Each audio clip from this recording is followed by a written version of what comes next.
Podemos, Sheba? Polly, tranquila? Então aperte seus cintos e vamos viajar.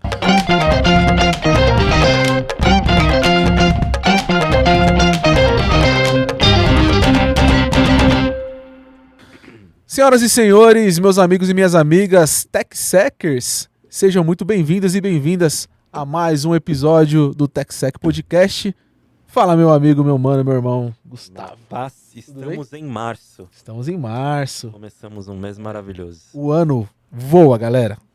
Eu me lembro como se fosse ontem a gente finalizando 2025, a gente já tá fechando o primeiro tri aí nesse mês. E as metas? E as metas, Tem gente que tá começando agora, né? Porque muita gente começa depois do carnaval. Né? Verdade. Eu espero que você tenha começado em Feliz janeiro. Ano novo, então, pra você. A gente falou isso no outro episódio. E aí, galera, como a gente estamos aqui no começo de março, eu vou trazer uma curiosidade aqui. A gente sempre traz algumas curiosidades extras. Tecnologia para você falar assim, eu ouvi isso no TechSec Podcast. Eu não sei se vocês já sabiam, mas o nome de março vem de Marte. O mês foi batizado em homenagem a Marte, um deus romano da guerra, simbolizando força, estratégia e ação. E tem uma coisa legal aqui também. O mês de março já foi o primeiro mês do calendário. Sabia? Não. Aí. Antes da reforma do calendário romano, o ano começava em março. Então, de fato, era um feliz ano novo, como você falou aí.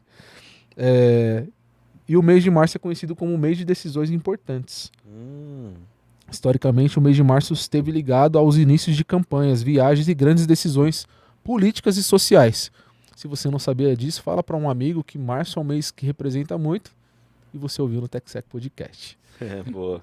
Antes da gente começar o nosso episódio, vamos agradecer aos nossos patrocinadores.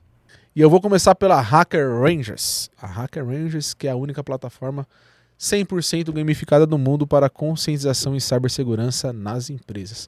E além disso, ela conta com um curso de formação de Security Awareness Officer, um programa criado para preparar os profissionais que desejam liderar novas iniciativas de conscientização em cibersegurança dentro das suas empresas. Com o curso, você aprende como estruturar, implementar e manter um programa de segurança eficiente que seja alinhado com a cultura da organização e do comportamento dos colaboradores. Com uma abordagem prática e didática, o curso mostra que a segurança digital não depende só de ferramentas utilizadas, mas principalmente das pessoas envolvidas nos processos. E aí, está esperando o que para se tornar um Security Awareness Officer? Vira o jogo contra o cybercrime com a Hacker Rangers.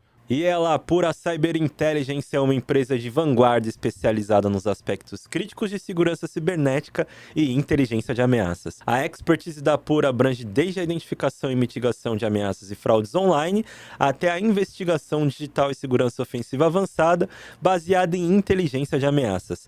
A gente agradece a parceria da Apura e a preocupação com conscientização. Valeu, Apura! E em tempos de alta tecnologia, enfrentamos altos riscos. Sua empresa está protegida? A Kimoshiro Cybersecurity oferece consultoria em cibersegurança, proteção de dados, compliance, treinamentos, perícia digital e planos contra incidentes cibernéticos. Com times de especialistas e um projeto personalizado, sua organização pode seguir uma trajetória de crescimento seguro. Kimoshiro Cybersecurity, segurança que inspira confiança, proteção que transforma negócios. Valeu, Kimoshiro! Durante muito tempo, conscientização em segurança foi algo caro, complexo e distante da realidade da maioria das empresas. A Bifish veio para mudar exatamente isso, criando uma plataforma acessível, prática e flexível. Com testes de phishing, treinamentos rápidos, notificações multicanal e conteúdos adaptados ao dia a dia de qualquer equipe. Da pequena empresa à multinacional, segurança precisa chegar a todos. Bifish, segurança para todos, risco humano sob controle. Valeu, Bifish! E vamos para ela, G2 brindes personalizados. Você, empresário, você líder de empresa, você que, cara, esse ano de 2026 pensou assim, eu vou eternizar a minha marca no mercado, eu vou chegar e vou marcar. Você precisa de alguma coisa para você fazer isso. O meio é G2 brindes personalizados. Procure G2 personalizados, vai estar aqui na descrição desse episódio. Fala que você viu no TechSec que com certeza eles vão dar uma atenção mais do que especial. É isso. Valeu, G2. E vamos a ela, a nossa super convidada do dia. Estamos muito felizes de receber ela aqui. Eu ouvi muitas coisas boas sobre você. A gente está com uma expectativa muito bacana. E a gente está muito feliz de te receber aqui. E a gente já vai passar para ela. Então, calma. Uma mente iluminada falou muito bem de você. Sabe, um carequinha que trabalha junto. Ele mesmo. Ela que é subcoordenadora da SWAT Team da Apura e especialista em investigação de crimes cibernéticos, fraudes eletrônicas e inteligência digital, com foco na identificação e desarticulação de operações financeiras ilícitas. Que momento, hein? Formada em análise e desenvolvimento de sistemas e análise forense e perícia criminal, construiu uma sólida trajetória nas instituições como GIF Internacional, Rede e Itaú Unibanco, atuando na investigação de fraudes, proteção de infraestruturas financeiras e produção de inteligência. Ao longo da sua carreira, ela liderou investigações complexas, desenvolveu automações de antifraude, colaborou com forças de segurança e é membro ativa da APECOF. Assim que pronuncia? Correto. É isso aí, APECOF, e foi reconhecida pela Darius como a Top 9 no Top 21 to Follow em 2025. Olha o tamanho dessa menina. Senhoras e senhores, juntem-se a mim, juntem-se ao TechSec para receber aqui a nossa amiga Pauline Zunino, ao qual chamaremos ela aqui carinhosamente de Poli. Seja muito bem-vinda, Poli. Uhul! Seja muito bem-vinda, Vamos Poli. aí, produção, por favor. Palmas! Aí. Obrigada, pessoal, pelo convite. E é uma honra estar aqui, poder falar com vocês. E estamos aí. Valeu demais. Boa. Poli, seja muito bem-vinda mais uma vez. Antes da gente entrar na nossa pauta, nós temos presentes para você, dos nossos apoiadores, beleza? A gente vai abrir depois. E aí, antes da gente falar do seu momento fun fact, que todo mundo quer saber, a gente vai fazer aqui a nossa autodescrição rapidamente, tudo bem? Então, eu sou o Josué, sou um homem preto, uso uma camiseta preta também, tenho tatuagem nos braços, uso um relógio no lado direito do meu braço e uso um boné também com óculos. Preto, tudo preto. Boa. Olá, pessoal, eu sou o Gustavo Marques, um homem negro. Uso camisetas pretas com a logo do TechSec em amarelo e no braço esquerdo um relógio também da cor preta. Olá, pessoal, eu sou a Poli. Eu uso uma camiseta institucional da Apura, um relógio no braço esquerdo e pulseiras no braço direito. Boa. É isso, e vamos para o nosso momento fun fact. Então, momento fun fact com a nossa amiga Poli. Vai lá, minha amiga. Bom, gente, eu acho que uma história engraçada da minha carreira foi quando eu comecei com as palestras, com a falar em público, que eu tinha muita vergonha de falar. Então, umas palestras de 1 hora, eu cheguei a fazer uma palestra de 1 hora e 11 minutos. Uau! Como foi passar os slides nisso aí? Foi tão rápido que as pessoas pediam depois os slides porque não deu tempo de tirar foto. Porque eu queria sair correndo do palco. Caramba! Acho que foi a minha primeira palestra. Acho que foi uma palestra da HackerSec. Tipo, eu saí correndo. Tipo, literalmente eu saí correndo do palco, né? Tava muito nervosa. Muito. Quantas pessoas tinham, você lembra? Muitas. Sério? Foi no Teatro Gazeta. Uau! Tinha muita gente. Caramba! Me fala uma coisa, como foi a segunda? Um pouco melhor. É sobre Mas isso. é sobre isso, a gente vai melhorando. Mas assim, eu dei muita aula e as pessoas, elas sempre falam que eu falo no 4x. Sério? Eu Sério. não achei, sabia? Eu acho que hoje em dia tá um pouco menos. Você foi diminuindo, né? Foi diminuindo. Já tem mais horas de palco, eu diria. Sim, mas nossa, no começo era muito rápido. Tipo, eu transformava 1 hora em 10 minutos, era muito rápido. E deixa eu te perguntar, até aproveitando aqui, antes de sair do momento fun fact, você fez alguma coisa, você fez algum exercício pra você matar esse nervosismo ao decorrer do tempo, ou foi tipo horas de palco, como o Gu disse aqui? Eu acho que foi muito das horas de palco mesmo, assim, porque você vai acostumando. E eu tinha assim, tipo, eu sempre fui fazendo as minhas palestras, as minhas coisas, muito independentes. Eu não palestrava sobre o mesmo assunto várias vezes. Eu sempre mudava os assuntos, os materiais. Então, para mim, quando eu estava palestrando, era como se fosse a primeira vez. Uhum. Porque eu estava sempre com uma coisa nova, Era um com um tema material novo, novo, né? com um tema novo.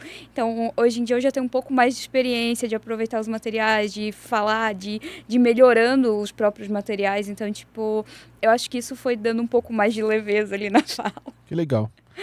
Eu acho que isso já é uma super dica, inclusive, para as meninas que tá nos assistindo, não só meninas, mas Todo mundo. você que quer começar a palestrar, é sobre isso. Comece sem estar pronto, mesmo com nervosismo, e você vai melhorar no caminho. Então, parabéns. Uma hora a exposição ajuda a criar essa casca.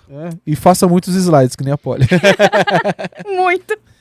Ô, Polly, fala um pouco mais, antes da gente navegar aí sobre o universo do OSINT, navegar nesse universo mais técnico da cibersegurança, da forense digital, mas fala um pouco mais sobre você antes de entrar nesse universo. Quem era a Polly? A Polly sempre quis acessar esse universo da cibersegurança ou isso surgiu na tua vida? Eu sempre quis, desde criança, trabalhar com cibersegurança. Na época, assim, mais com hacking, falava mais, assim, do underground e tudo mais. Mas já tinha muitos amigos na época.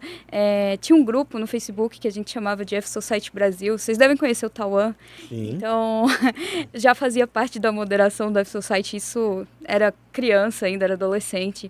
E eu morava no interior de Santa Catarina, numa cidade muito pequena. Então, não tinha muito para onde ir para essa área numa cidade muito pequena. Então, quando eu comecei a fazer faculdade, a trabalhar, eu fui primeiro para Floripa e depois para São Paulo. E aí a minha carreira começou a andar um pouco mais, mas eu trabalhei no call center, primeiro comecei como suporte técnico, depois foi para Service Desk, na lista de sistemas, desenvolvimento, e foi construindo. Aí eu comecei a trabalhar com front-end, desenvolvimento, então eu peguei toda a base de desenvolvimento, de desenvolvimento de sites, etc., até eu chegar na cibersegurança. Então eu já entendia como que o sistema funcionava, como que era construído. E aí eu participava muito dos roadsec da vida, Sim. de todos os eventos, estava sempre presente assim na comunidade. E aí com o tempo, foi num roadsec que eu joguei um Hackaflag, que o Itaú me chamou para jogar um no Itaú. E aí eu fui contratada lá no Itaú pelo Cabuloso. Ah, legal. Nossa. Duas pessoas que você citou aí já vieram aqui. Duas pessoas muito especiais. Mas surgiu uma dúvida se você tinha alguma referência, porque, assim, por que cibersegurança quando você era criança? Tinha alguém ali próximo a você? Não, eu sempre gostei muito de computador e eu lia muito e eu tava ali na internet, tava ali pesquisando, vendo as coisas. E eu acho que eu cheguei a ler na época um livro do Fortaleza Digital, do Dan Brown também. Sim, sim. Eu gostava muito. E aí, tipo, eu fui pesquisando, foi indo. E a vontade só ia crescendo. E mesmo trabalhando em outras áreas, começando ali de baixo, a vontade ela nunca sumiu. Então sempre foi em paralelo, foi rodando até que chegou. Interessante, muito legal. E aí, agora já, que momento que você conectou com... Eu não vou falar disso do momento do começo do OSINT, mas antes, já passaram outras pessoas aqui que falaram sobre o OSINT, mas a gente sabe que cada pessoa tem uma definição sobre. Sim. Então, antes de falar como que você conectou com o OSINT, fala pra gente o que define o OSINT pra você. O OSINT, para mim, ela é puramente a coleta de dados em fontes abertas. O OSINT não é inteligência, o OSINT é a coleta, é todos os dados que estão em fontes abertas. Excelente, excelente. E aí, em que momento que você conectou com o OSINT? Do seu ponto de vista, olhando numa timeline de carreira. Eu conectei com o OSINT quando eu comecei a trabalhar com prevenção a fraudes no Itaú. Eu comecei a ver as fraudes do lado de dentro do banco. Foi quando você entrou no Itaú, então, que você conectou. Exato. E aí eu não conhecia o lado do criminoso, o lado do que ele estava falando, do que ele estava fazendo, onde ele estava expondo esses crimes do outro lado. Sim. E aí, quando eu comecei a ver um pouco mais dessa parte de OSINT, eu ainda tinha uma visão de cibersegurança de recon. De tipo, vou fazer um reconhecimento do ambiente, disso, daquilo. Mas não exatamente da infraestrutura, mas sim da parte ali de... Beleza, o que estão postando na rede? O que eu posso coletar disso? Então, foi meio que uma transição da infraestrutura de cibersegurança para o hunting ali do CTI. Perfeito. Hoje você analisa, durante toda a tua experiência profissional, ainda mais lidando com o OSINT e com prevenção a fraudes, você reconhece o comportamento dos fraudadores. Correto. Hoje, quando eu falo do comportamento, primeiro você encontra um monte de evidências desconexas e depois você gera inteligência em cima daquele objetivo que você está pesquisando. Sim. Então, quando você olha lá uma mensagem isolada de um criminoso, você não tem um contexto. Então você começa a construir o contexto ao redor daquilo com base nas fontes abertas. Aí você vai pesquisando daqui, vai pesquisando ali, você vai montando a história e o quebra-cabeça ali do que está acontecendo do outro lado. E aí você vê a consequência do que ele está falando lá no seu sistema, internamente, nos seus logs. Você lembra de algum primeiro case assim que te encantou, que você falou assim, cara, é isso, assim, nossa, que genial. Eu acho que o meu primeiro case grande, assim, foi no Itaú também, porque na época estava tendo muito os roubos de iPhone em São Paulo e a gente conseguia ver os celulares roubados conectados lá nos logs do banco e a gente conseguia, com algumas métricas, ver que esses celulares estavam em posse dos criminosos. E a gente conseguia ver geolocalização, a gente conseguia ver algumas outras métricas e a gente conseguia ver, tipo, às vezes, o exato lugar onde o criminoso estava desbloqueando o aparelho. Tipo assim, o cara está sentado do lado da piscina no prédio dele. Então, a gente começou a fazer algumas triangularização de dados. Assim, dados sempre foi a base da inteligência para mim. Então, a gente conseguia ali achar a pessoa, achar quem era, desmistificar ali todo o crime. Usar as informações e tal. Exato. Então, quanto mais a gente melhorava o nosso log e as nossas informações, mais a gente conseguia ali ter informações para poder estar coletando dados e estar identificando quem era a pessoa por trás do crime. E isso foi me levando no caminho da investigação, né? Que legal, que legal. Eu acho que vale a gente, Polly, tentar contextualizar um pouco melhor o que é inteligência dentro desse contexto de cibersegurança e OSINT. Você fala que o OSINT é puramente a coleta de dados e informações públicas. A inteligência, eu sei, mas eu gostaria muito que você falasse, que é a análise de tudo isso que você faz. Exato, a inteligência é o que você consegue extrair de contexto dessas informações que você coletou, porque a informação bruta, ela não vai te dizer muita coisa, mas a informação ali do OSINT combinada com outras coisas, combinada com fontes fechadas, combinada com um contexto e um objetivo claro do que você queria coletar e qual o objetivo daquela evidência, daquilo que você queria coletar, isso gera inteligência e gera algo de valor que você pode tomar uma ação em cima daquilo. Já deixa de ser só coleta e ganha uma história ali em cima daquele crime que você está analisando. Você cria todo o storytelling ali em relação a essa Exato. ameaça. Seguindo essa nossa conversa, experiência de banco, experiência de consultoria, como que é para você lidar com CTI e OSINT dentro desses dois segmentos diferentes? Eu acho que quando você lida com o banco, com a instituição específica, você tem muito acesso aos logs internos, ao conhecimento ali de como funciona todo o sistema financeiro e como que você pode atuar internamente para você estancar aquela fraude, para você estancar aquele crime, além de uma possível repressão. Quando você trabalha em consultoria, você está do outro lado. Então, você tem que entender muito mais o contexto do lado do criminoso para prever isso e não deixar que isso nem aconteça. Porque você não vai ter o log do outro lado para você barrar no momento que está acontecendo. Porque a fraude, ela é tempo, né? Uhum. Então, tipo, depois que o dinheiro já foi, é muito difícil de você recuperar. Então, você tem que trabalhar na prevenção e ali no início para você barrar, para você bloquear aquele crime que está acontecendo.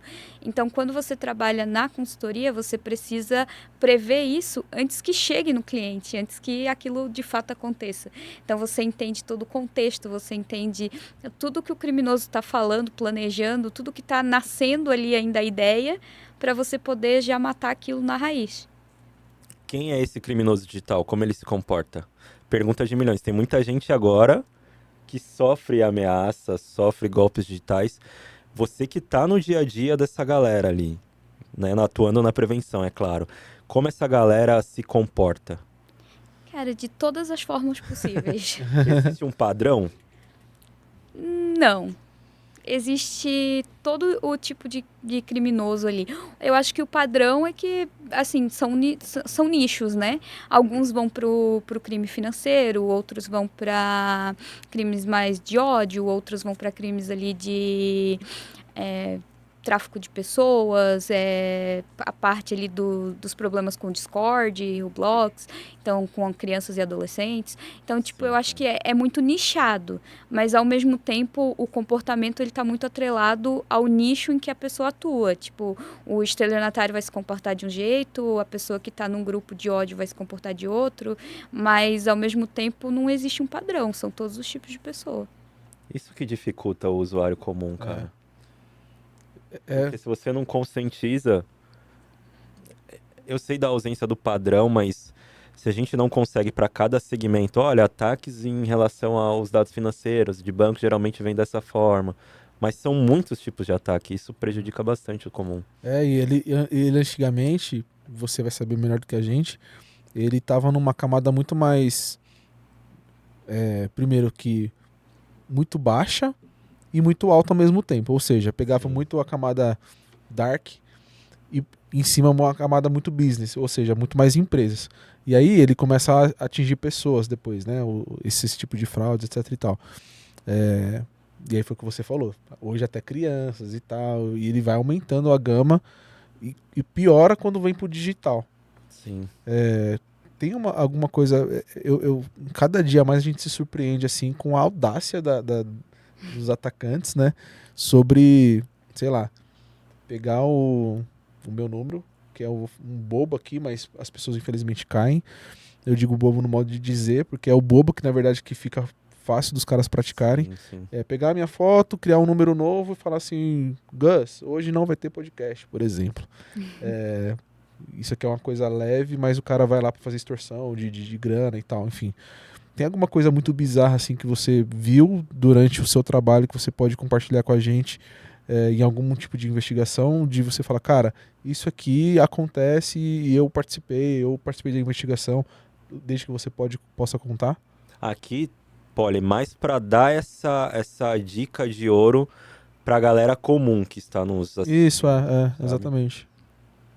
Cara, eu acho que o maior problema nesses casos assim é eles mexerem com o emocional da pessoa que está do outro lado. Tipo, não falando de um caso específico, mas normalmente a pessoa que está ali aplicando o golpe, ela vai tentar manipular a pessoa que está do outro lado para tirar ela do centro ali emocional dela, da racionalidade, para fazer com que ela age ali na emoção e no desespero e caia no golpe. Então, tipo assim, por mais que exista uma grande variedade de golpes e fraudes, mas normalmente tem ali uma engenharia social aplicada no sentido de tirar a pessoa do racional dela e deixar ela ali no desespero, na emoção, para que ela caia na engenharia social. Em quase todos, praticamente 90% dos golpes vai ter alguma coisa ali ligado com o emocional ou ligado ali com questão de ganância, questão de ter ali um ganho rápido, de ter uma facilitação ali de converter aquele dinheiro num valor absurdo que não seria possível com rentabilidade normal. Então, tipo, sempre vai ter alguma coisa nesse sentido. E uma das coisas assim que eu acho que mais me impressiona é que, às vezes, a pessoa acha que a pessoa que está do outro lado aplicando do golpe é um criminoso também, mas nem sempre, porque a gente tem também os casos das fábricas de golpe, onde as pessoas que são vítimas de tráfico humano, elas são obrigadas a aplicar golpes aqui no Brasil ou em outros países. Sim. Então, tipo, nem sempre a pessoa que está do outro lado aplicando golpe é um golpista também. Às vezes é outra Cara, você tocou num assunto extremamente interessante, assim. Eu tava vendo uma matéria esses dias, inclusive de brasileiros, que foram pegos na Tailândia, se eu não me engano. Do Lucas e do Felipe. Isso, exatamente. Que tem uma história que eles aplicavam o golpe ali com criptomoeda, não era? De alguma coisa de cripto, que eles tinham que extorcer o pessoal. Loviscan. O pessoal da Europa, né? Isso. Bizarro, você viu essa história? Mas porque eles eram as vítimas, eles foram obrigados a gerar novos golpes. É a fábrica, a questão das empresas que eles criam uma organização, você pode falar melhor, né? Eles iam pra Tailândia trabalhar com, acho que telemarketing, e eles foram levados pro Mianmar para aplicar golpes. Exato. Nossa. Os E aí caras lá pegam torturado. os caras pegam você numa viagem que você vai fazer um intercâmbio. E aí os caras te sequestram, te colocam dentro de um lugar e te escraviza. Exato. Então você tem que começar a praticar golpes. Ô, louco.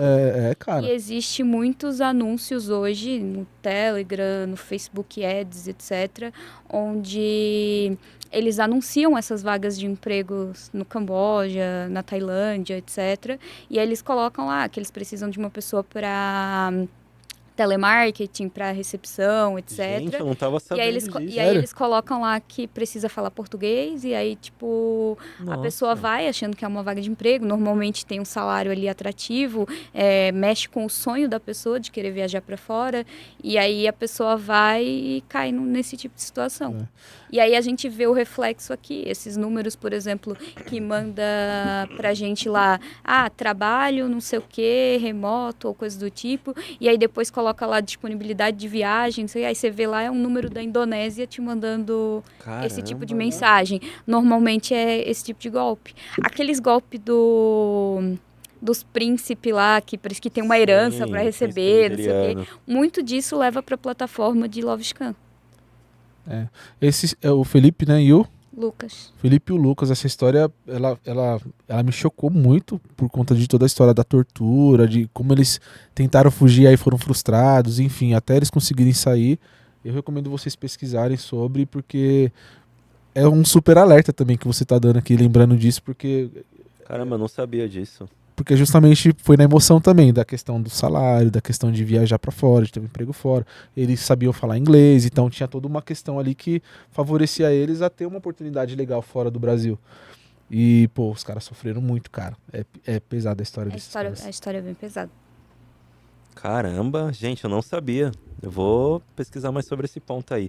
Polly, define pra gente, pra quem tá começando, o que seria cibersegurança, ciberinteligência e investigação digital. Existe diferença nesses três termos? Sim. Cibersegurança está muito focado na infraestrutura, está muito focado na defesa do ambiente, no reconhecimento do seu próprio ambiente e ali na questão de Red Team, Blue Team, ali interno.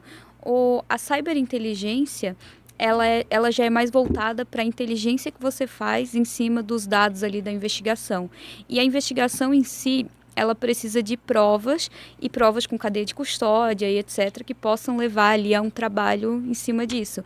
Então, dentro da investigação, você precisa ter ali uma visão um pouco mais de forense. Uma visão ali mais de preservar a evidência, de preservar os dados e contar os fatos através de evidências e coisas que você possa utilizar juridicamente.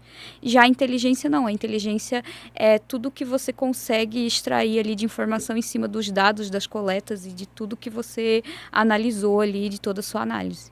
Você fez a pós em forense digital? Fiz. E hoje você atua com essa...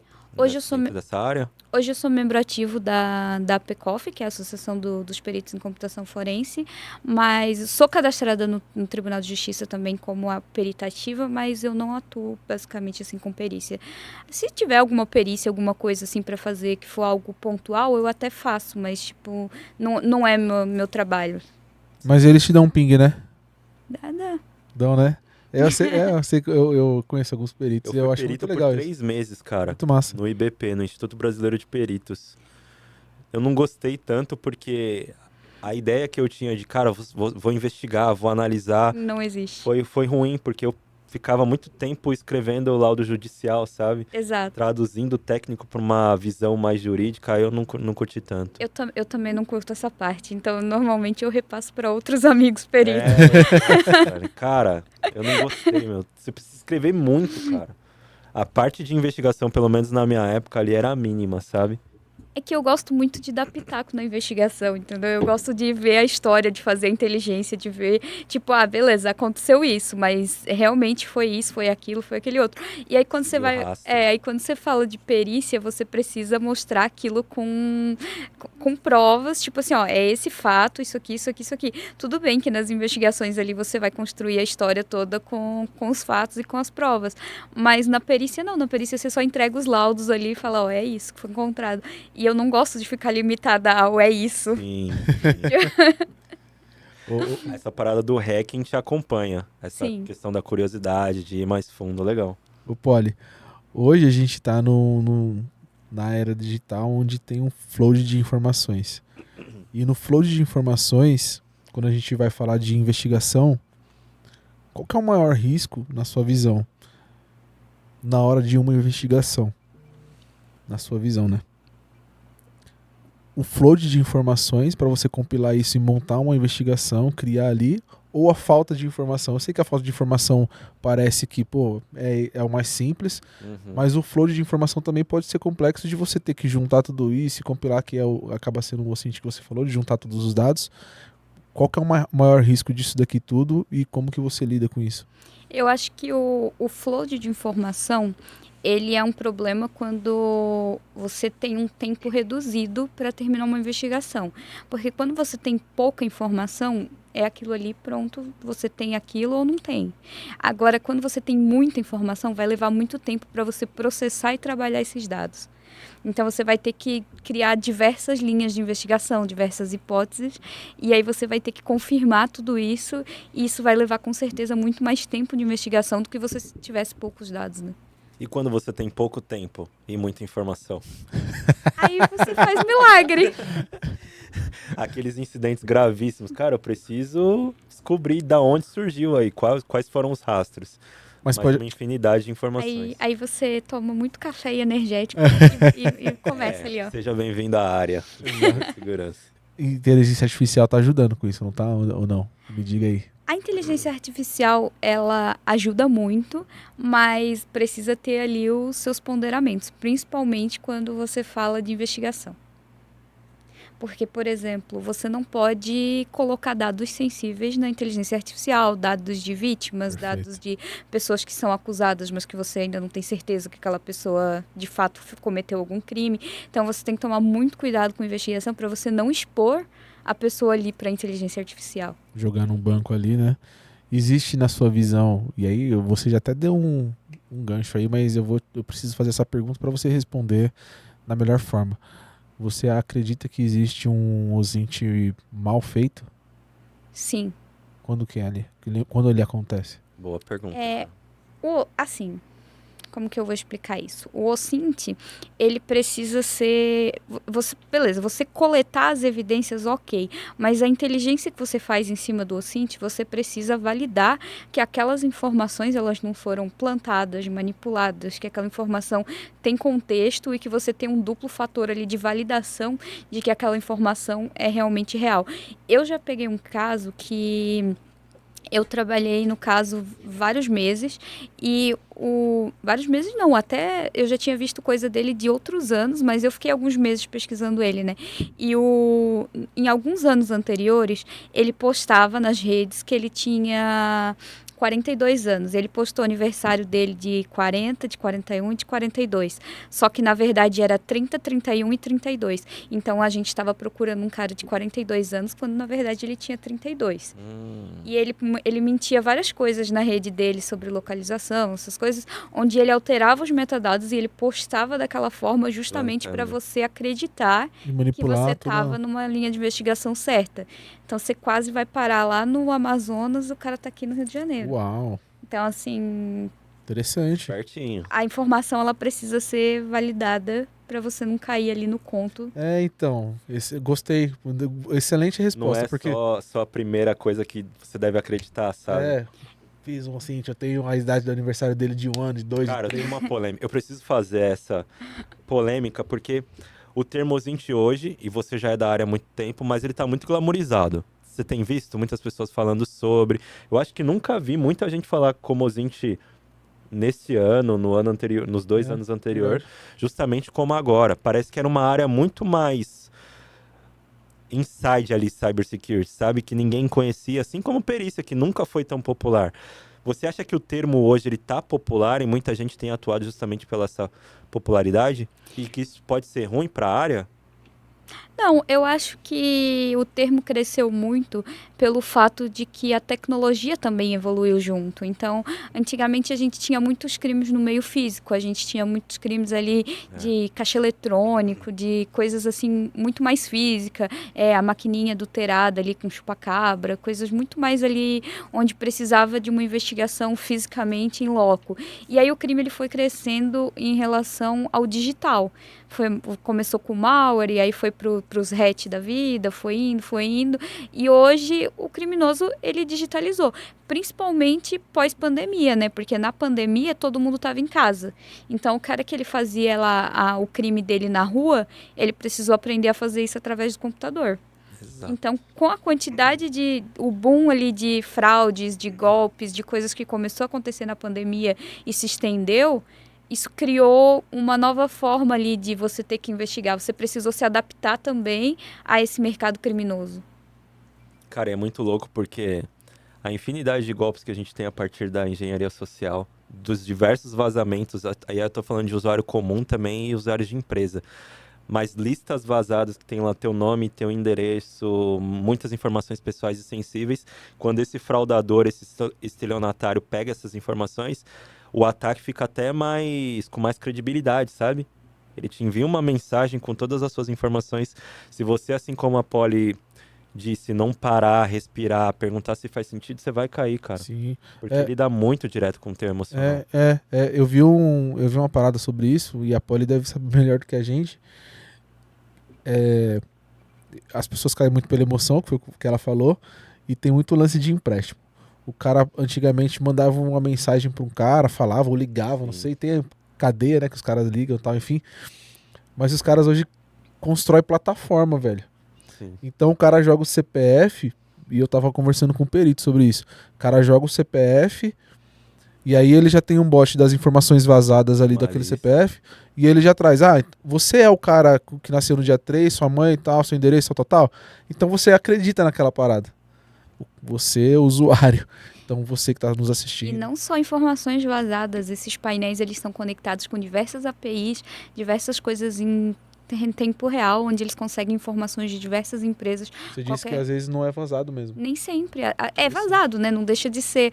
Mas às vezes é alguma API, alguma coisa exposta de uma empresa e ele já consegue puxar os dados 100% atualizado, entendeu? Cara, isso é bizarro. Não necessariamente só base. E eu não sei se as pessoas de fora da realidade de tecnologia, elas têm a noção da quantidade de dados que hoje tem na mão desses criminosos. Porque é fácil pra gente, assim, que tá vivendo isso no mundo da tecnologia. Mas uma pessoa que não é tão conectada, será que ela tem noção da quantidade de dados expostos e da quantidade de informações que alguém pode conseguir só com o nome dela? Você já assistiu o filme Beekeeper? Por nome, não. Do Jason Statham? Ele é um filme que mostra como funcionam os golpes, assim, também. Um amigo nosso ali que já assistiu. Bem legal.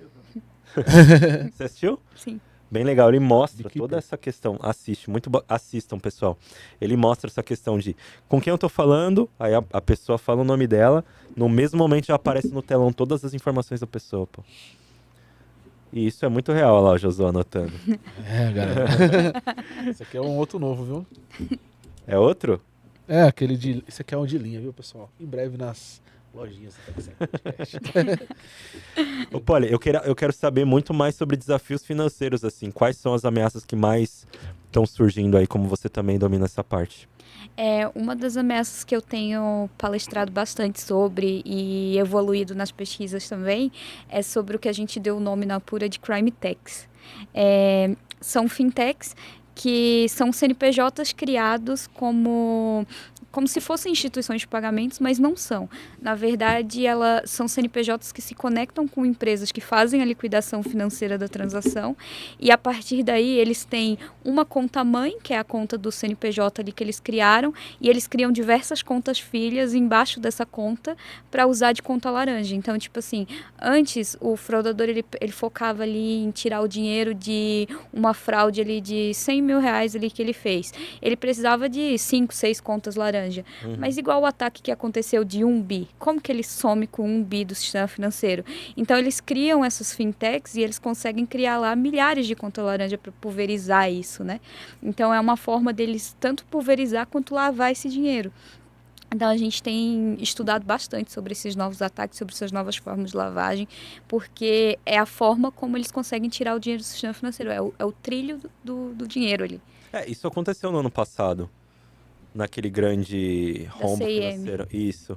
Porque eles criaram algumas startups, né, algumas fintechs, Isso. e o dinheiro foi transferido. É interessante. Isso é porque o Sistema Financeiro Nacional hoje, ele tem os bancos conectados, mas ele também tem os PSTIs, que são os provedores de serviços de tecnologia, e aí atrás dos PSTIs a gente tem as empresas que se conectam ao PSTI para indiretamente se conectarem com o Pix, e a gente tem as empresas que são indiretos do indireto. Então a gente tem um sistema financeiro muito complexo. E é através disso que surgiu essa questão de, eu vou abrir um CNPJ aqui, eu não sou vinculado lá, eu não sou regido pelas regras do Bacen, mas eu posso conectar com alguém que é. Então a gente pensa na camada de segurança ali, de cibersegurança. A gente tem o fornecedor do fornecedor do fornecedor e a gente não precisa garantir só a nossa segurança, a gente precisa garantir a segurança de todo o ecossistema que está conectado na gente.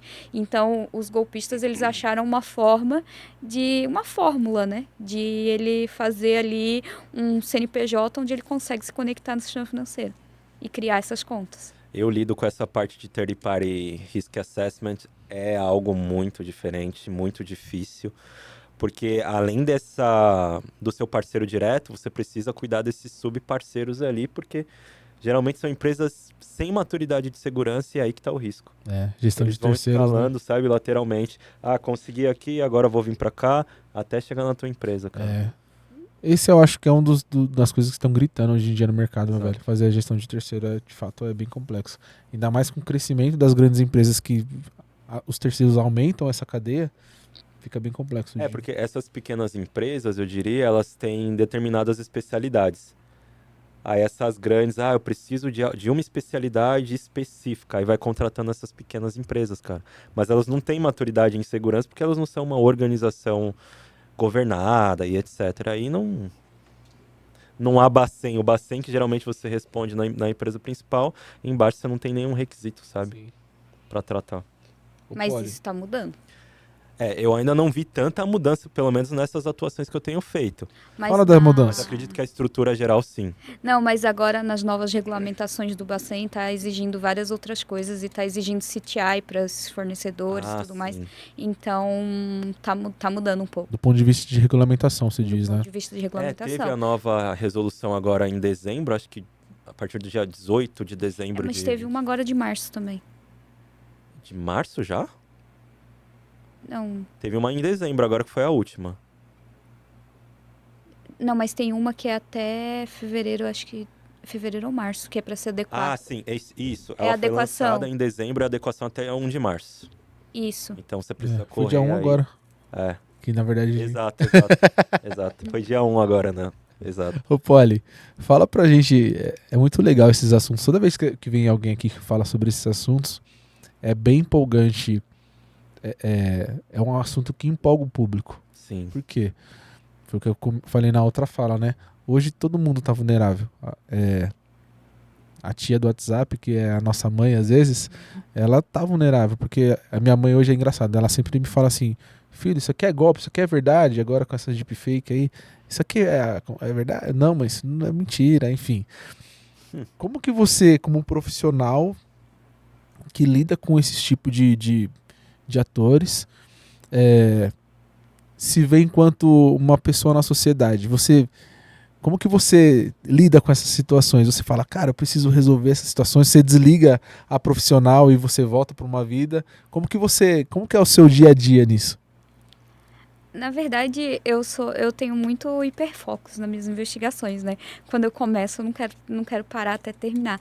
Mas hoje eu atuo muito mais numa camada de entender modus operandi e poder achar uma solução para crimes mais complexos e onde tem como eu vou explicar isso, uma estrutura.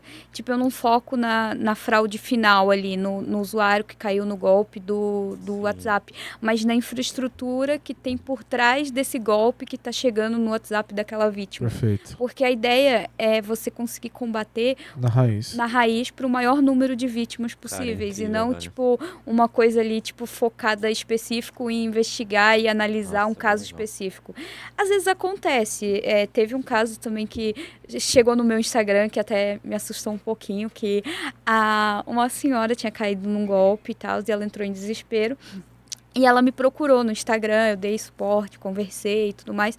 Não tinha muito, assim, o que ajudar, além de orientar, de falar dos próximos passos ali, o que poderia fazer para tentar recuperar. Mas você vê o desespero da vítima, então você acaba que, tipo assim, você se solidariza com isso. Você não vai querer, tipo assim, eu não vou responder, eu não vou ajudar. Tipo, você vai. Mas o meu foco hoje não é em resolver casos específicos, Perfeito. é em resolver os casos, assim, mais estruturados. Perfeito. Você se sente assim? É uma heroína. Você vê, é isso que eu ia falar agora. Você fica vendo um negócio na TV assim, você fala, cara, relaxa, isso aqui vai acabar porque eu vou pegar o Batmóvel. Você tem essa percepção de... Não. Mas me tira uma dúvida, falando desse caso da senhorinha, como que ela chegou em você? Ela era do seu Instagram ou... Não, ela pesquisou, só que ela passou vários dias curtindo as coisas e olhando lá. Conteúdo que você disse? Até colocar uma mensagem, né? Até mandar uma mensagem. E aí eu fiquei tipo assim, gente, mas um perfil novo, sem foto. Só que aí eu vi que seguia algumas pessoas em comum, aí eu falei, nossa, deve ser alguém das minhas aulas, porque eu dou aula em algumas faculdades. Eu falei, deve ser alguém de aula, alguma coisa do tipo. Mas aí depois, quando mandou mensagem, eu fiquei mais tranquila. Mas você usa o Instagram pra fazer algum tipo de trabalho de conscientização nessa linha? Não, eu uso o meu Instagram só pra postar coisas de trabalho. Às vezes posto umas coisas de jiu-jitsu, mas é mais Então ela coisas de chegou em trabalho. você de forma aleatória. Sim, mas também porque eu apareço muito nos perfis, assim, de fraude, essas coisas, então Ah, tá. acaba Aí ela que associou e tal. associou e foi atrás. Falando, senão a gente já ia divulgar aqui pras pessoas. Tô com um problema, é brincadeira. Você falou, Polly, pra gente ainda nos bastidores que você domina Darkint. Darkint? Isso. O que seria isso? Darkint é um termo que ele não é um termo oficial, mas é a OSINT da Dark Web. Então, quando você... Porque, assim, a Dark Web, ela não seria, assim, propriamente uma fonte aberta, né? Porque você depende de software para acessar, você depende de outras coisas. Então, o termo Darkint nada mais é do que uma OSINT na Dark Web. Uau! Isso aí é só pra faixa preta. Aí a faixa preta. Nisso aí você já é faixa preta, hein? Polly, tem uma coisa que eu acho que é legal a gente falar aqui. Eu tava discutindo esses dias com um colega de trabalho. Que legal. E você, desde o seu Fun Fact, eu acho que você tá inspirando pessoas. Porque você falou no Fun Fact que, cara, eu fiz um monte de slide lá e terminei rápido. Depois eu dei o próximo passo e aí isso foi melhorando. E você trabalha com algo que é muito legal, de novo, do ponto de vista da sociedade. Você devolve algo legal para a sociedade do ponto de vista... A gente, enquanto profissional de segurança, nós fazemos isso. Mas o ponto que eu quero chegar é... Como que é a rotina de um profissional de OSINT? Eu queria chegar como que é a sua rotina. Então, Legal. assim, quem demanda o seu trabalho é um ator malicioso. Mas como que é a sua rotina? Você acorda... hoje eu vou... Como que é? Chegou uma demanda, como que funciona isso? Fala para as pessoas que estão assistindo que querem entender aqui como que funciona a rotina de um profissional dessa área. Hoje, basicamente, os clientes demandam para a Apura, né? Que você está numa consultoria, né? Isso. E a partir da Apura, a gente recebe lá as investigações para o nosso time de SWOT e a gente acaba realizando em cima das investigações do cliente mesmo ou de investigações proativas que a gente possa encontrar ali na plataforma que tenham um potencial ali de atingir diversos clientes e aí a gente acaba fazendo proativamente uma investigação para poder ali lançar os nossos boletins, etc, para todos os clientes, né? Pelo menos do ramo ali, né? Se for financeiro, se for um ramo de saúde, alguma coisa, a gente lança lá, vamos lançar isso aqui para as instituições financeiras porque vai ajudar. Então, tem tanto o que vem do cliente quanto o que parte da gente.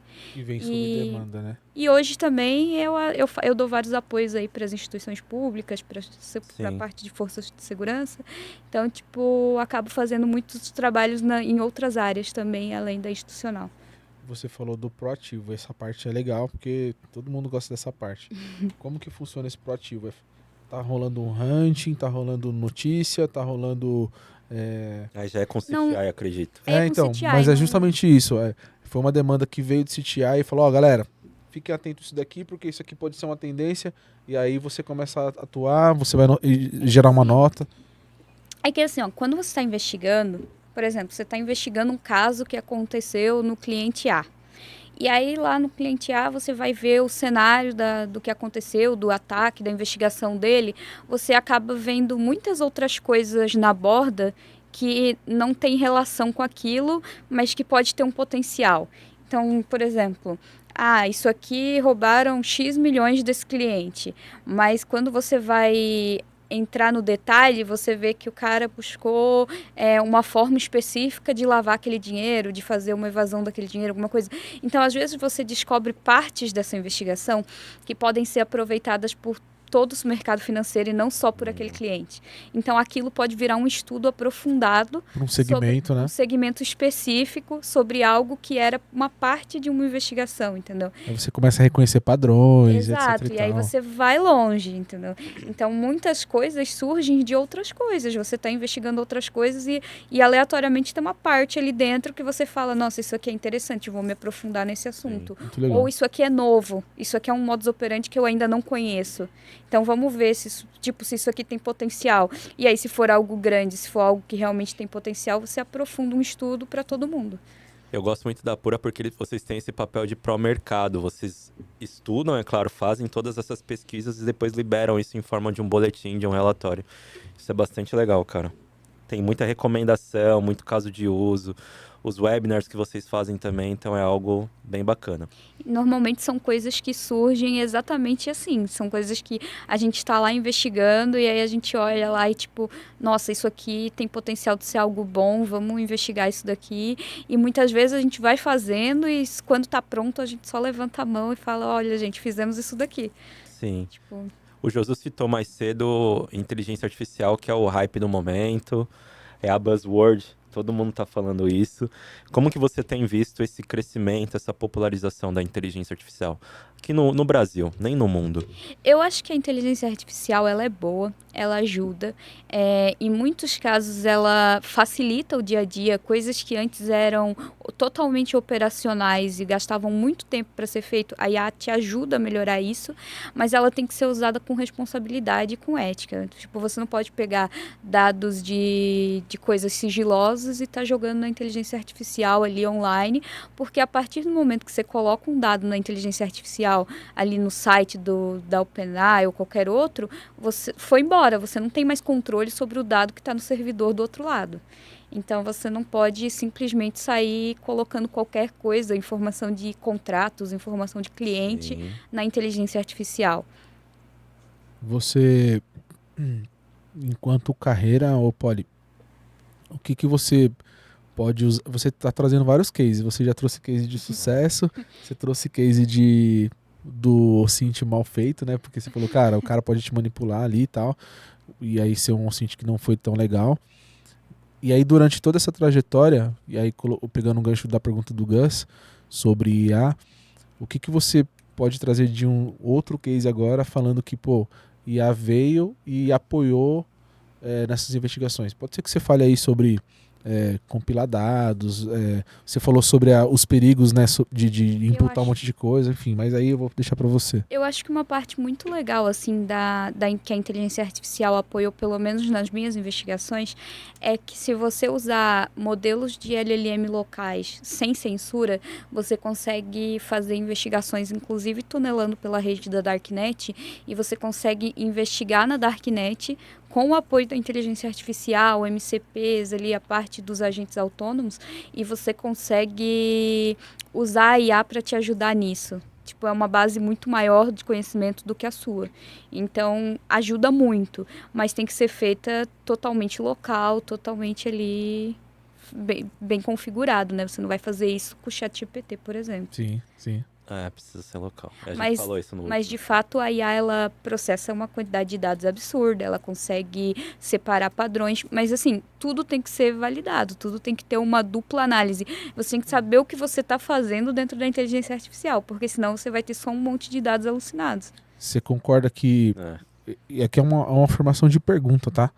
Você concorda que a inteligência artificial veio para ajudar nesse tipo de investigação como um compartilhamento de feeling? Porque investigação também fala sobre feeling. Então você fala, e aí a inteligência artificial vem para apoiar nisso? Qual que é a sua opinião sobre? Eu acho que a inteligência artificial, ela tem também uma tendência de confirmar o que o usuário está falando, então tem que tomar cuidado. Isso é sensacional o que você está falando aí agora. Mas eu costumo pensar na inteligência artificial como uma grande base de conhecimento, porque tudo que ela tem é pensamentos e textos e artigos e coisas de muita gente. Então, é muito mais do que a quantidade de pessoas que a gente conseguiria colocar aqui nessa sala. Então, a gente consegue ter outras visões e outras opiniões que a gente não teria, assim, como se a gente estivesse aqui perguntando um para o outro e cada um desse uma opinião, só que numa quantidade muito maior, ali numa forma de abranger muito maior, né? Mas, ao mesmo tempo, como ela tem esses viés de confirmação, de deixar o usuário feliz ali do algoritmo e tudo mais, tem que tomar muito cuidado, porque você pode ver que às vezes você fala lá pra IA, tipo... Ah, mas se você fizesse assim, não era melhor? Aí ela fala, nossa, você tem certeza. Exatamente, é assim. Então, assim, você tem que tomar muito cuidado com essa questão, né? Uma coisa é você usar a inteligência artificial para algo que você já sabe fazer e que você está validando e que você está conseguindo ver aquilo. Outra coisa é você usar a inteligência artificial para algo que você não tem a mínima noção e que você não vai conseguir validar aquela informação que ela está te trazendo e falar, isso aqui é certo. Sim. Tá feito o corte. É isso, porque, cara, o que a Polly disse é uma loucura, porque às vezes você tá conversando com a IA e você fala, putz, você errou aqui. Ela, nossa, exatamente, boa.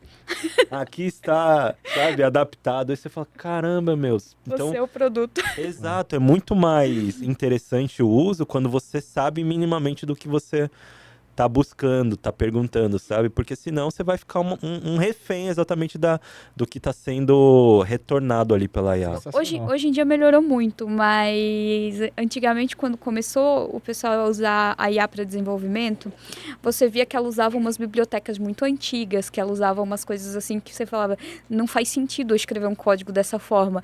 Mas para as pessoas que não desenvolvem, tava tudo certo, rodei, funcionou. Só que isso cria um boom de vulnerabilidades e problemas no mercado quando você vai usar aquilo de uma forma corporativa, desordenada.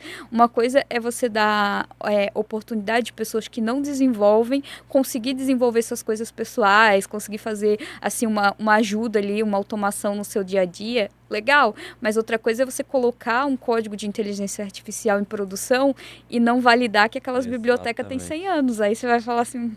Ok, mas que código é esse? Dicas de ouro. Funcional, porém, exato. cheio de brecha. Dicas de ouro com Polly. Exato. Ô, Polly, pensando nas pessoas agora, nos profissionais que estão... Você é professora também? Sim. Que estão na faculdade e que, assim como você lá atrás, sonharam em fazer parte de cibersegurança, mas mais nesse cenário de CTI, de OSINT, de investigação que você atua... Existem características, capacidades fundamentais que essas pessoas já precisam começar a estudar e se preparar? Ou não? É na prática que elas aprenderão? Eu acho que a maior característica das pessoas dessa área é curiosidade. A pessoa tem que ter curiosidade de querer resolver aquilo, de querer ter ali uma aptidão de solução de problemas e desenrolar, porque é uma profissão muito dinâmica. Você recebe todos os dias coisas que você nunca viu na vida e você fala assim, meu Deus, o que é isso? Socorro, Deus, agora deixa eu achar onde eu vou encaixar isso. Porque eu acho que o maior pulo do gato ali da OSINT é você ter contexto de você definir o que eu estou procurando. Qual que é o meu objetivo? Porque quando você sabe qual que é o seu objetivo, você sabe como traçar uma linha até o seu objetivo. Quando você está só procurando coisas aleatórias, você só tem dados desconexos. Então, tipo, a pessoa ela tem que ter curiosidade para ela ter ali aquele senso de solução de problema, de tipo, como que eu resolvo isso? Como que eu vou buscar isso? E aí, a partir disso, ela dizer, ah, beleza, agora eu vou pesquisar aqui, eu vou pesquisar ali, e eu vou montar o meu storytelling e vou para cima, entendeu? Porque ela vai ver coisas novas todos os dias, ela não vai ver cenários repetidos o tempo todo. No começo da carreira, talvez quando você fizer coisas ali operacionais numa grande quantidade, você veja padrões, você repita ali muitas coisas. Sim. Mas quando você está num estágio já de investigação mesmo, onde você está investigando coisas mais complexas, vai ser todo dia uma coisa diferente. Você acha que o maior erro do profissional... Não sei se talvez o termo correto seja o profissional iniciante, mas o profissional de hunting ali em início de carreira, seja uma ansiedade por, cara, peguei a demanda, vou correr atrás, mas sem determinado foco ali, e aí vira essa bola de neve com diversas informações, mas sem conexão? Eu acho que o maior erro dos profissionais, seja na área de CTI ou seja na área de cibersegurança mesmo, ali parte de infraestrutura, é confiar muito o trabalho em ferramentas e tipo assim, eu vou rodar a ferramenta A, a ferramenta B, a ferramenta C, vou rodar aqui 200 mil ferramentas e vai me trazer um resultado. Ferramenta não analisa, ferramenta não faz inteligência, ferramenta, ela no máximo vai te trazer os dados, vai te ajudar, vai te apoiar, mas a análise ali, o contexto, o storytelling de tudo é seu. Palmas, produção, por favor. Esse outro corte. Caramba. É que assim... Muita gente investe muito em ferramenta. E a gente não... precisa... Isso precisa ser disso, Poli. Riquíssimo. Você ia falar, pode falar. Não, é que assim, tipo... A ferramenta, eu penso assim, eu desenvolvo muitas coisas assim de scripts, automações, faço algumas ferramentas com interface visual assim, para me ajudar no dia a dia, mas normalmente são coisas que eu já fiz na mão e eu só estou automatizando para facilitar e reduzir o tempo que eu vou usar para fazer aquilo. Tipo assim, às vezes eu percebo que em toda investigação eu uso uma busca em determinado local, então faz sentido eu automatizar aquilo. Isso gera uma ferramenta. Não eu, eu vou procurar uma ferramenta para trazer tal informação, ou trazer isso, ou trazer aquilo. No começo da minha carreira, eu até criei um Start-me com mais de 1.800 fontes abertas e etc. Mas eu usava 3, 4, 5 fontes, porque aquelas fontes, na verdade, era só um grande compilado de buscas, mas... O que define onde eu vou buscar é qual o meu objetivo, que dado eu quero. Eu quero um dado jurídico, eu quero um dado de pessoa, eu quero um dado de rede social. Então, eu saber onde eu vou buscar vale muito mais do que qualquer tipo de ferramenta. E as pessoas focam muito em mas qual ferramenta você usa para fazer o Cint? Não uso ferramenta. Se precisar, eu crio uma ferramenta, mas... Cara... Sensacional. Põe o Tug Life agora aí, produção. Velho, gostei. É o óculos. Muito bom. 1 minuto no terminal, Josu. Então, Poli, vamos para 1 minuto no terminal, que é o nosso momento bate-bola, jogo rápido. Preparada? Bora. Fala pra gente alguém que te inspira, Poli. Alguém que me inspira? Eu acho que os meus amigos, desde o início da carreira. Show. Livro ou filme que a Poli recomenda? Eu tô assistindo o Mentalista, eu tô gostando muito. Muito bom, fica aí a dica. O Cint é? O Cint nada mais é do que a coleta em fontes abertas. Algo que parece ser simples no Cint, mas não é. Gerar inteligência através do Cint. O que mais te empolga hoje na inteligência cibernética? Poder resolver os crimes. Poder achar lá quem é a pessoa e ver a carinha no final. Incrível. Uma frase que você leva pra sua vida. Eu acho que quando a dor do outro não dói em mim, é porque eu já morri. Nossa Senhora. Poli, em uma palavra. Uau, cara. Tímida. Não parece. Mas eu sou. Muito bom. Fechamos o minuto no terminal. Vamos para... Momento, bora conscientizar. É a tua grande mensagem, além de várias mensagens que você já nos deu hoje para o nosso público final. Eu acho que a mensagem que fica é que as pessoas elas precisam se conscientizar sobre tecnologia, principalmente o usuário final, e não deixar que as emoções elas tomem conta ali do momento, porque o golpe ele vai evoluir, ele vai existir, mas a engenharia social ela sempre vai estar presente nesses contextos, né? Então, eu acho que o pulo do gato é saber ali o momento que você está sendo manipulado, e isso é muito difícil. O que você achou da tua participação no TechSec? Muito boa. Foi melhor do que esperava? Sim. A gente tava falando, pessoal, dos desafios da Poli lá no início, palestrando, cara. Que bom, que episódio top, cara. A gente certamente vai usar aqui o momento Tug Life aqui, porque você imitou aqui. Gostei muito. Obrigado pela sua participação. Você trouxe um tema aqui que a gente gosta muito, é um tema muito necessário. Exato. No nosso mercado, na nossa sociedade. Parabéns pela profissional, parabéns pelas respostas. Você teve 2 respostas aqui que você deu, principalmente agora no final, que foi o ápice. foi muito profundas, assim, e o mercado precisa ouvir o episódio, mas teve 2 respostas aqui que você foi da veia aqui, foi muito bem, parabéns. Time da Apura aí com nossa amiga tá de parabéns pelo profissional. Poli, cara, obrigado pela gentileza, por topar, participar, e as portas estão abertas para você voltar sempre. Ainda mais nesse cenário que só aumenta de ameaças, de golpes, etc. É importante que a gente tenha você aqui para ir atualizando a gente durante todo esse período, beleza? A gente vai contar com você. Muito obrigada. Show, pessoal, é isso. Então, antes de finalizar, não se esqueçam, aqui na tela vai aparecer para você o nosso QR Code do canal de cortes oficial do TechSec, que foi pensado exatamente sobre você. Então, foi criado para você um canal onde vocês consigam ter os cortes de cada uma das nossas conversas, com os insights, com os melhores momentos, para facilitar o teu dia a dia. Fechou? Clica, curte e se inscreva lá no nosso canal. Não deixa de comentar o que você achou desse episódio e compartilhar, porque as informações aqui coletadas são agora fonte para ouvinte. Exato. Fonte pública. Então, é isso com a professora Poli. Fechou? Poli, obrigado mais uma vez. Obrigado aos nossos parceiros e patrocinadores, Hacker Rangers, Apura, Bifish, Kimoshiro Cybersecurity, G2 brindes personalizados e você, TechSecker, que nos acompanha. Até o próximo episódio e bora Bora conscientizar. Valeu. Muito bom.